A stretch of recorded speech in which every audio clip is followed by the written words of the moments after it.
Gary said, how did they get the setup so wrong from the sprint? What would be your opinions on that? If you've dominated a race so much, and I guess for some people watching out there, they must be thinking, how can you do so well in like the mini version and then it fall apart so much in the Grand Prix? What's your perspective on that? And then maybe what have you heard across the socials, etc. since?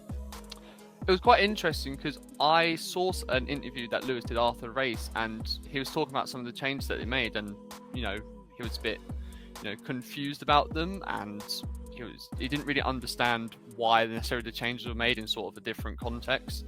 It's interesting because you would think pretty much you go with the same setup. It's no different conditions really. The weather hasn't really changed.